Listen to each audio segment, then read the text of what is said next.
یہ ایک بیان تھا، ایک انکشاف حقیقت کی طرح۔ آپ نے کیا کہا؟ میں نے کہا ہے کہ وہ چودھری دلاور ہی تھا۔ چودھری دلاور ہماری تحویل میں ہے، زندہ سلامت، آپ سب دیکھ چکے ہیں۔ وہ چودھری دلاور نہیں ہے، میں نے مضبوط لہجے میں کہا۔ جاوید صدیقی نے محسن سے کہا، کیا یہ نشے میں ہے؟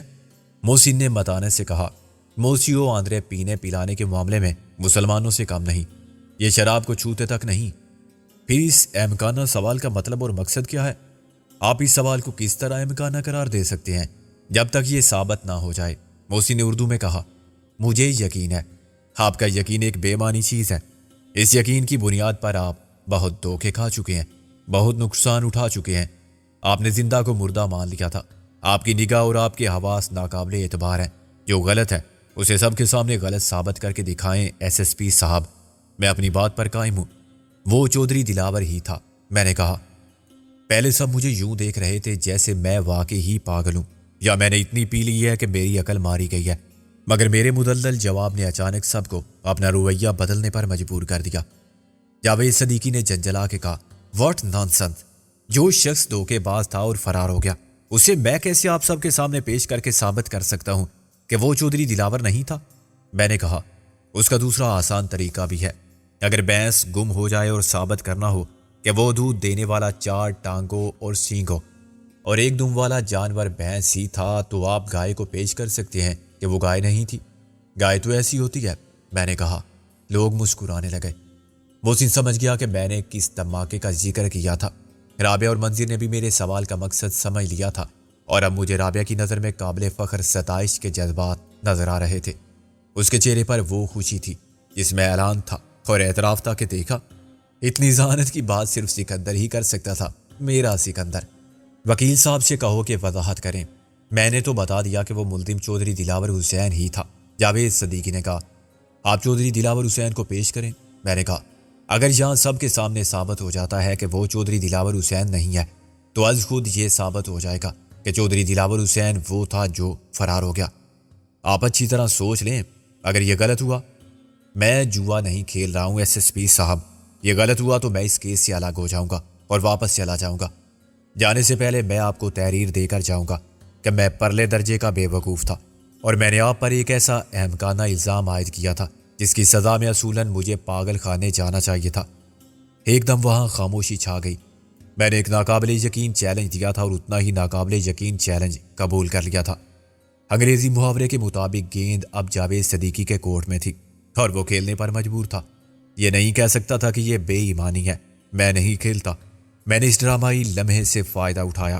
لیکن سر، یہ سچ ہوا پھر آپ کیا کریں گے؟ جاوید صدیقی زبردستی مسکرایا۔ میں مستعفی ہو جاؤں گا۔ آپ تو پہلے بھی استعفیٰ دے چکے تھے۔ کسی اور نے کہا، یہ ڈرامہ تو چلتا رہتا ہے، ڈی آئی جی صاحب اسے پھر نامنظور کر دیں گے۔ دوسرا بے باک رپورٹر بولا۔ Shut up! جاوید صدیقی بھڑک اٹھا۔ یہ ڈرامہ نہیں تھا، اور پہلے میں نے احتجاجاً استعفیٰ دیا تھا۔ اب تو اپنی نالائکی، نااہلی، ایک مجرمانہ غفلت کا اعتراف کرتے ہوئے استعفیٰ دوں گا، خود کو گرفتاری کے لیے پیش کر دوں گا۔ اس وقت جذبات کا دائرہ میرے خلاف ہے۔ آپ سب لوگ ہر بے بنیاد بات پر یقین کرنے کے لیے تیار ہیں۔ آپ سب کا رویہ جارحانہ ہے، لیکن کوئی بات نہیں، میں چودھری دلاور کو آپ کے سامنے پیش کر رہا ہوں۔ آپ خود اسے سوال کر لیں، جو پوچھنا چاہیں پوچھ لیں، اس کی شناخت کے بارے میں اور کچھ نہیں۔ جاوید صدیقی نے بیک وقت 2 احکامات جاری کیے۔ وہ سخت جلال میں تھا۔ اسے فون اٹھا کے چودھری دلاور کو 1 گھنٹے بعد پریس کے نمائندوں اور وکیلوں کے سامنے شناخت کے لیے پیش کیا جائے گا۔ دوسرا حکم اس نے تھانہ انچارج کو دیا کہ وہ لاش کے غائب ہو جانے واقعے کی تفصیل خود بتائے۔ اس نے کہا، کل رات میں گشت پر تھا جب مجھے ایس ایس پی صاحب کا پیغام ملا، اور میں 10 منٹ بعد تھانے پہنچ گیا۔ یہاں باہر تھانے کی آتے میں پولیس کی ایک وین کھڑی ہوئی تھی، اس میں ایک لاش تھی۔ یہ کپڑے اسی لاش کے ہیں۔ ایس ایس پی صاحب نے کہا کہ وہ لاش کو 1 رات کے لیے تھانے میں چھوڑنا چاہتے ہیں۔ میں نے کہا کہ جناب، لاش کو مردہ خانے میں رکھوا دیں۔ تو انہوں نے کہا کہ مجھے یہ سب مت بتاؤ، میں ابھی جانتا ہوں مردہ خانہ کہاں ہے، تم سے جو کہا جا رہا ہے وہ کرو۔ میں نے عرض کی کہ جناب، مجھے کیا اعتراض ہو سکتا ہے مگر لاش خراب نہ ہو جائے۔ انہوں نے کہا کہ لاش زیادہ پرانی نہیں اور صبح تک خراب نہیں ہوگی، بس اسے الگ کمرے میں رکھو اور بہتر ہے وہاں ٹھنڈک ہو۔ پھر جناب میں نے لاش اسی کمرے میں رکھوا دی، اس میں ایک اے سی لگا ہوا ہے۔ لاش ادھر تھی، این اے سی کے سامنے والی بینچ پر۔ سب نے بینچ کی طرف دیکھا۔ کمرے کی مشرقی دیوار والی کھڑکی کے نیچے اے سی نصب تھا۔ لکڑی کی بینچ اس کے بالکل سامنے تھی۔ کھڑکی پر بھاری پردے تھے جو اس وقت ہٹا دیے گئے تھے۔ میں نے تاکید کر دی تھی کہ کسی کو بھی کمرے میں جانے کی اجازت نہیں ہوگی۔ دروازے کی چابی میں نے اے ایس پی صاحب کے حوالے کر دی تھی۔ وہ رات کو 1 بجے چکر لگا گئے تھے۔ صبح پھر آئے۔ انسپیکٹر ساجد نے بھی 2 بار چیک کیا۔ تالے کی ڈپلیکیٹ چابی کوئی نہیں، پہلے تھی میرے پاس مگر کھو گئی تھی۔ یعنی اس بات کا امکان نہیں کہ کوئی اندر گیا ہو۔ سوال ہی پیدا نہیں ہوتا جی۔ اصل میں ہوا یہ چکر کہ وہ بندہ ادھر لاش بن کے پڑا رہا۔ جب کسی نے اسے اٹھایا تو اس نے سانس روک لیا اور جسم کو اکڑا کے لاش کی طرح کر لیا۔ لیکن لاش کا جسم تو ٹھنڈا ہوتا ہے، ایک رپورٹر نے کہا۔ فوراً تو ٹھنڈا نہیں ہوتا جی، اور اس نے پہنے ہوئے تھے کپڑے، کسی کا ہاتھ جسم سے لگا بھی نہیں ہوگا۔ وہ ادھر چپ کر کے لیٹ گیا اور مگر کرتا رہا۔ اس نے ڈبل کپڑے پہن رکھے ہوں گے، اوپر والے کپڑے اس نے ادھر ہی اتار دیے۔ اندر والے کپڑوں میں وہ اس کھڑکی سے نکل گیا۔ باہر نکل کے اس نے کھڑکی پھر بند کر دی۔ اس کھڑکی کے پیچھے کیا ہے؟ سڑک؟ نہیں جی، دوسرا کمرہ ہے، وہ بھی باہر سے بند تھا، لیکن وہ کھڑکی کھول کے اس میں سے گزر گیا۔ اس کمرے میں کچھ نہیں ہے۔ پہلے برآمدہ تھا، ادھر انچارج صاحب کے کمرے میں لگا ہوا اے سی گرم ہوا نکالتا تھا، مگر بعد میں ایک بندے نے پیچھے دیوار بنا کے دروازہ لگا لیا اور ایک کھڑکی۔ کون تھا وہ بندہ؟ پہلے والے انچارج صاحب کا آدمی تھا۔ رات کو ادھر سو جاتا تھا، دن میں گھر پر کام کرتا تھا۔ کھڑکی دروازے دن میں کھلے رہتے ہیں، رات کو بند کر دیے جاتے ہیں۔ وہ کھڑکی سے باہر گیا اور فرار ہو گیا۔ منظر نے کہا، کیسے فرار ہو گیا؟ احاطے سے گزرا ہوگا، کیا کسی کو نظر نہیں آیا؟ انچارج نے سر کھجایا۔ نظر تو ضرور آیا ہوگا جی، لیکن یہ خیال کس کو آ سکتا تھا کہ یہ وہی مردہ ہے جو اب فرار ہو رہا ہے؟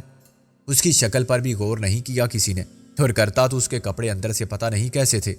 یہ واقعہ کس وقت پیش آیا ہوگا؟ اندازاً آج صبح 11 سے 12 بجے کے درمیان ایسا ہوا۔ 11 بجے خود اپنے انسپیکٹر ساجد نے دیکھا تھا۔ اس سے پہلے 10 بجے اے ایس پی صاحب بھی راؤنڈ لگا گئے تھے۔ انہوں نے تو 2 بجے فون کر کے بتایا تھا۔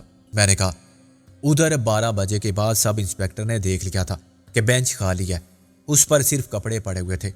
پھر اس نے دیکھا تو کھڑکی اندر سے کھلی ہوئی تھی، پٹ ایسے ہی بند تھے۔ اس نے انچارج کو اطلاع کی اور میں نے فوراً آ کے ایکشن لیا۔ کیا ایکشن لیا؟ مردہ بھاگ گیا تھا، زندہ محافظوں کو پکڑ دیا۔ منظر نے کہا، یا آپ خود مردے کی تلاش میں نکل گئے تھے؟ رابعہ نے کہا، کل رات سے آج دوپہر تک وہ سیدھا لیٹا رہا ہے، ہلے جلے بغیر۔ اس نے کچھ کھایا پیا نہیں؟ انچارج نے جاوید صدیقی کی طرف اجازت طلب نظروں سے دیکھا، مگر جاوید صدیقی نے خود ہی بات شروع کر دی۔ اس کیس میں پولیس کے ساتھ بڑا دھوکہ ہوا۔ مجرم حد سے زیادہ چالاک تھا۔ مجرم ہمیشہ پولیس کے مقابلے میں زیادہ ذہین ثابت ہوتے ہیں ہمارے ملک میں۔ منظر بولا، وہ مکر کیے پڑا رہا اور اس نے سب کو یقین دلا دیا کہ وہ مردہ ہے۔ یہ اداکاری زیادہ مشکل نہیں تھی، مگر اس نے خطرناک جوا کھیلا تھا۔ اگر اس کا راز فاش ہو جاتا تو آپ کو عقل مندی کی ایک اور سند مل جاتی۔ منظر نے آ بھر کے کہا۔ جاوید صدیقی اس تانے کو پی گیا۔ ایک تو وہ ڈبل کپڑے پہنے ہوئے تھا، یہ سب سوچا سمجھا منصوبہ تھا، اور جس نے بھی بنایا تھا اس کی تعریف نہ کرنا بھی زیادتی ہوگی۔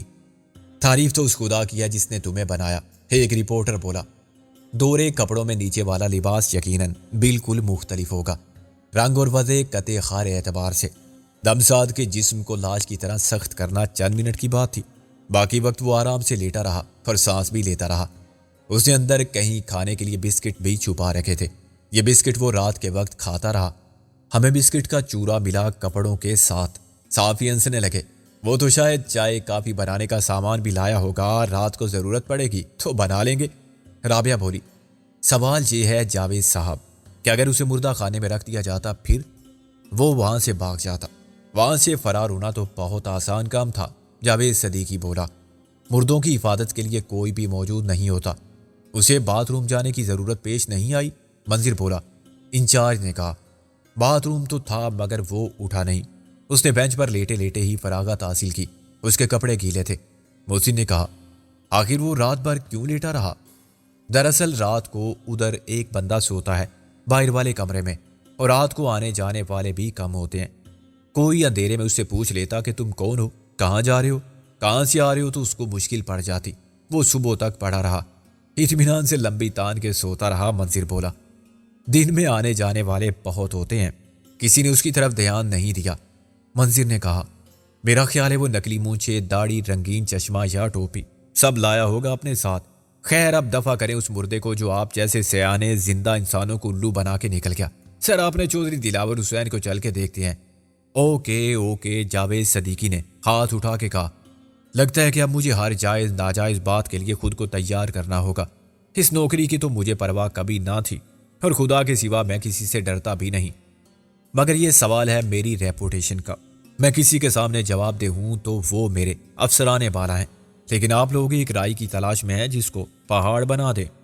رائی کیا جناب، اچھا بھلا بھاری پتھر ہے ہمارے پاس جو ہم ابھی لڑکا سکتے ہیں، ایک رپورٹر نے کہا جو حد سے زیادہ منہ پھٹ اور بے مروت تھا۔ آپ کی جگہ وہ ہوتا ارشد کریم ربانی تو ہم اب تک یہ خبر ارسال کر چکے ہوتے کہ آپ نے بہت زیادہ عقل مند بننے کے چکر میں کیا عظیم الشان حماقت کی تھی۔ شٹ اپ، تم کیا مجھے بلیک میل کرنا چاہتے ہو؟ میں نے جو کچھ کیا تھا نیک نیتی سے کیا تھا۔ جاوید پھٹ پڑا، بہت مہنگی پڑی ان سب کو آپ کی یہ نیک نیتی۔ رپورٹر نے ترکی بترکی جواب دیا، یہ سب جو یہاں مجرم بنے کھڑے ہیں آپ کی حماقت کا شاہکار ہیں، یہ مجرمانہ غفلت کے مرتکب ہوئے ہیں۔ میں ایسا نہیں سمجھتا، یہ آپ کی بے وقوفی کا خمیازہ بھگت رہے ہیں۔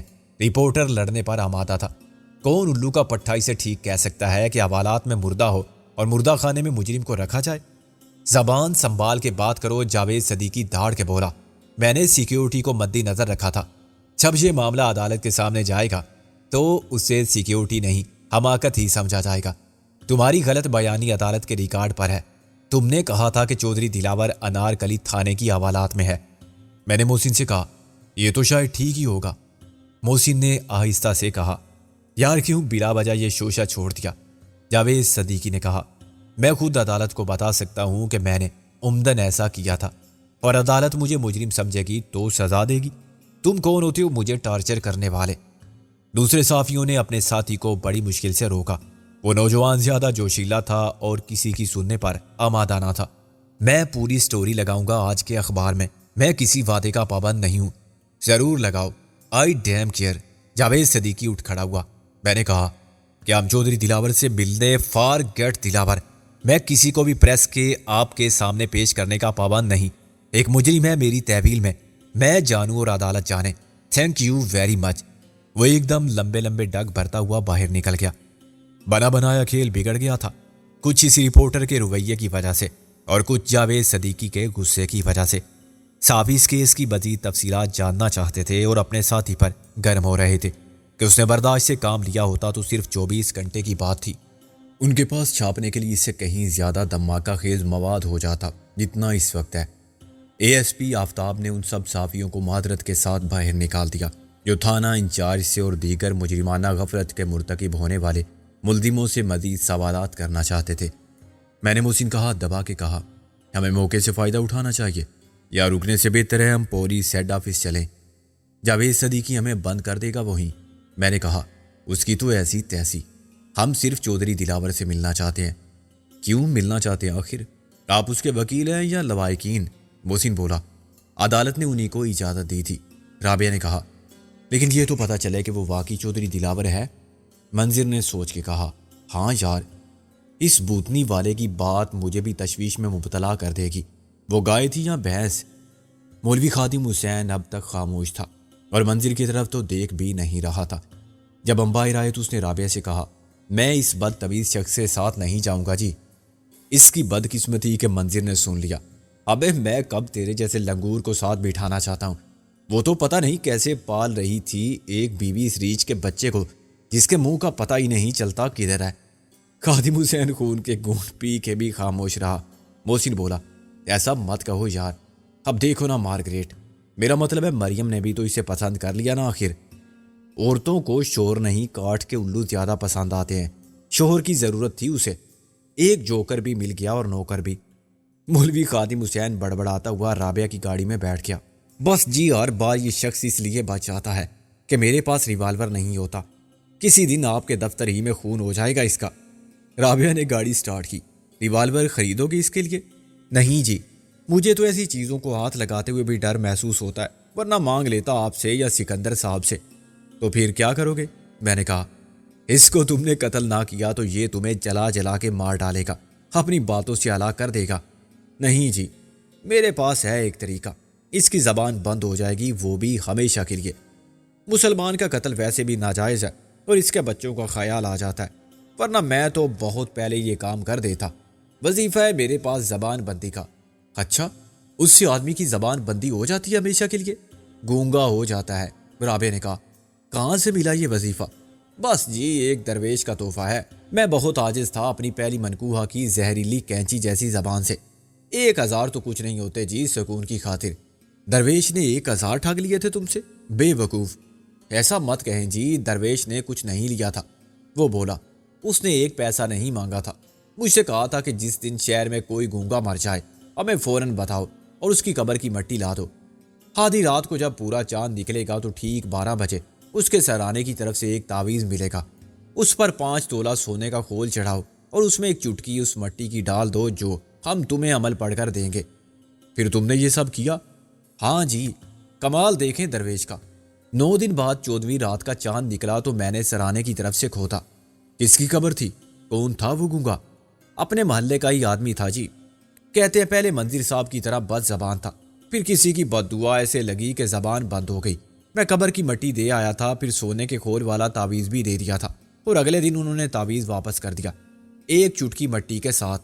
میں نے کہا، اور وہ تم واپس وہیں گاڑ آئے تھے؟ نہیں جی، وہ میرے پاس ہے، اس کے استعمال کا طریقہ ہے، لیکن میں نے ابھی تک آزمایا نہیں تھا، بس میرا دل نہیں مانتا تھا۔ میں نے کہا، اور اب دل مان رہا ہے؟ منظر کی زبان بند کر دو گے؟ ہاں جی، گندی زبان کا بند ہو جانا ہی بہتر ہے۔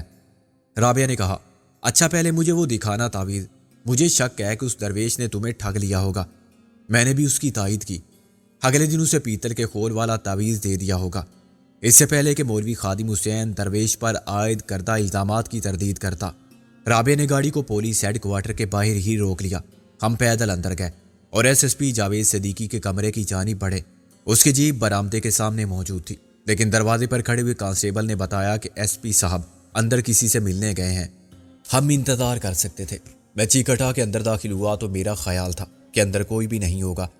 پہلا شاک مجھے لگا، پھر میرے بعد آنے والے سب وہاں دلاور کی بیوی، اس کے جوان سال بیٹے اور ایک وکیل کو دیکھ کر چونکے جو پہلے سے اندر موجود تھے۔ انہوں نے رابعہ، محسن اور منظر کے سلام کا جواب تک نہیں دیا۔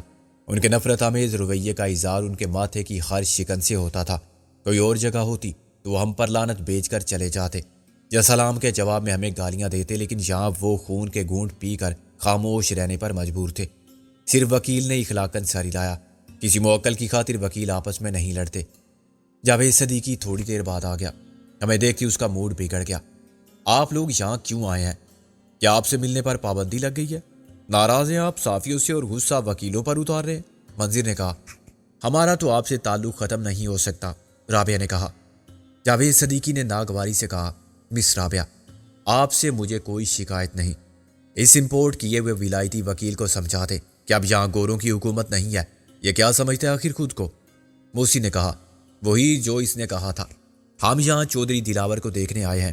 سوری، اس کی اجازت صرف انہیں ہے۔ جاوید صدیقی نے دوسری طرف اشارہ کیا، آپ لوگ جا سکتے ہیں۔ میں نے کہا، اس سے کہو کہ جب چودھری دلاور تمہارے پاس ہے ہی نہیں تو ان سے تم کس کو ملواؤ گے؟ موسی نے اس کا ترجمہ کیا تو دلاور کی بیوی، بیٹا اور وکیل چونکے۔ کہاں گیا چودھری دلاور؟ دلاور کا وکیل بولا، یہ انہی سے پوچھو، لیکن یہ وہ دلاور نہیں ہے جس سے تم ملنے آئے ہو۔ پھر کون ہے؟ دلاور کہاں ہے؟ منظر نے کہا، یہ میں تم سے پوچھتا ہوں۔ مسٹر منظر، سٹاپ دس نانسنس۔ جاوید صدیقی نے میز پر مکہ مارا، ورنہ آپ کیا کریں گے؟ منظر بدستور غیر سنجیدہ رہا۔ مجھے دھکے دے کر نکلوا دیں گے یا دلاور کے سامنے لے جا کر کھڑا کر دیں گے کہ دیکھو یہ کون ہے؟ تمہارا باپ؟ فیصل نے غصے سے کہا، اور اگر وہ تمہارا باپ ہوا تو میں اسے کہہ دوں گا کہ میں بن باپ کے ہی بھلا۔ بڑے بڑے حرامی دیکھے ہم نے جو وقت پڑنے پر گدھے کو بھی باپ بنا لیتے ہیں۔ کچھ واقعی گدھے کے بچے ہوتے ہیں اور رہتے ہیں انسانوں کے درمیان۔ اسے غور سے فیصل کو اوپر سے نیچے تک دیکھ کے کہا، اس نوجوان لڑکے فیصل میں منظر جیسے شخص کی زبان کا مقابلہ کرنے کی صلاحیت کہاں دی، مگر اس کا خون گرم تھا اور جوانی کا جوش اس کے جسم میں ایسے ہی بھرا ہوا تھا جیسے کولڈ ڈرنک کی بوتل میں پانی کے ساتھ گیس بھری رہتی ہے۔ وہ مشتعل ہو کے اٹھا ہی تھا کہ ماں نے اس کا ہاتھ پکڑ کے بٹھا لیا۔ فیصل، کیا کہا تھا میں نے؟ کوئی کتا بھونکے تو اس کو کاٹنا نہیں ہے، اس کی ماں نے کہا۔ میں نے اشارے سے منظر کو روک دیا کہ بات بڑھانے کی ضرورت نہیں۔ اسی وقت کمرے کا پیچھے والا دروازہ کھلا اور ایک کانسٹیبل نے سیلیوٹ کر کے کہا، قیدی حاضر ہے سر۔ جاوید صدیقی اٹھا، آئیے مسز دلاور، آپ بھی آئیں وکیل صاحب۔ اس نے جانتے بوجھتے ہم سب کو نظر انداز کیا تھا۔ یہ واضح اشارہ تھا کہ ملاقات کی اجازت صرف انہی کو ہے، یعنی لوائقین کو اور قانونی مشیر کو۔ میں شش و پنج میں مبتلا ہو گیا۔ اگر میرا شک و شبہ غلط نہیں تھا تو چودھری دلاور کی بیوی، اس کا بیٹا اور قانونی مشیر سب سازش میں شریک تھے، اور اس ملاقات سے زیادہ توقعات وابستہ کرنا نہایت خراب تھا۔ جب وہ اندر چلے گئے تو منظر اور محسن نے میری طرف سواریہ نظروں سے دیکھا۔ میں نے اشارے سے ان کو صبر کرنے کے لیے کہا، ویٹ اینڈ سی۔ رابعہ بے چینی سے کرسی پر پہلو بدل رہی تھی اور بار بار اس بند دروازے کی طرف دیکھ رہی تھی جس کے پیچھے چودھری دلاور تھا۔ اس کے بیوی بچے تھے اور ایک وکیل تھا۔ شاید وہ سوچ رہی تھی کہ اچانک دلاور کی بیوی چیخ مارے گی، فیصل چلانے لگے گا اور اپنے وکیل کے ساتھ وہ غصے میں پاؤں پٹکتے برآمد ہوگا اور جاوید صدیقی سے پوچھے گا کہ کیا ہے یہ سب، یا ہم سے کس قسم کا مذاق کیا گیا ہے۔ یہ تو چودھری دلاور نہیں ہے جس سے ہمیں ملوایا گیا۔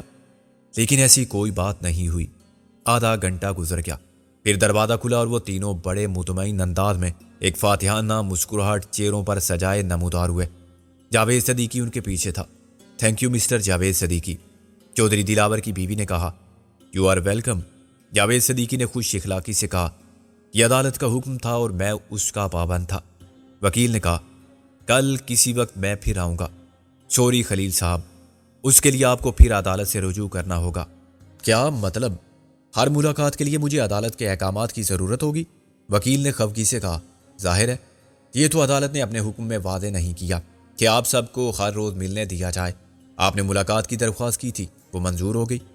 ہاں، آپ نے ملاقات کر لی، میں نے عدالت کا حکم مانا۔ آپ خود یہ مطلب نکال رہے ہیں؟ اگر مجھے مطلب نکالنا ہوتا تو میں 5 منٹ دیتا اور یہی کہتا کہ عدالت نے اپنے حکم میں کچھ نہیں کہا کہ کتنی دیر کے لیے ملوایا جائے۔ اس کے برعکس آپ یہ مطلب نکال سکتے ہیں کہ ملاقات کا وقت مقرر نہیں ہے، اس لیے ہم رات بھر بیٹھے رہیں گے۔ یہ سب مجھ پر چھوڑ دیا گیا ہے اور میں نے سہولت کے علاوہ معقولیت کے ساتھ آپ کو موقع بھی فراہم کر دیا تھا۔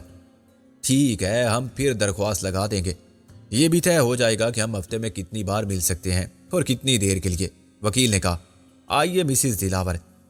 چودھری دلاور کی بیوی کے ساتھ ہی میں اور محسن باہر نکل آئے، کیونکہ منظر پھر جاوید صدیقی سے قانونی بحث میں الجھ گیا تھا کہ اب اس کیس میں شناختی پریڈ ضرور ہوگی، یہ طے کرنے کے لیے کہ اصل چودھری دلاور وہ تھا جو لاش بن کے پڑا ہوا تھا اور فرار ہو گیا، یا یہ ہے جو پولیس کی تحویل میں ہے۔ میں نے محسن کی معرفت کہا، مسز دلاور، کیا آپ اس ملاقات سے مطمئن ہیں؟ اس نے تیکھے لہجے میں کہا، میں اس فضول سوال کا مطلب نہیں سمجھی۔ میں نے کہا، مطلب یہ ہے کہ آپ کو یقین ہے کہ وہ آپ کا شوہر ہی تھا جس سے آپ کو ملوایا گیا تھا۔ چودھری دلاور کی بیوی بگڑ گئی۔ اس گورے وکیل سے کہو کہ اپنے دماغ کا علاج کرائے، اور یہاں کس سے ملنے آئی تھی میں آخر؟ اپنے یار سے؟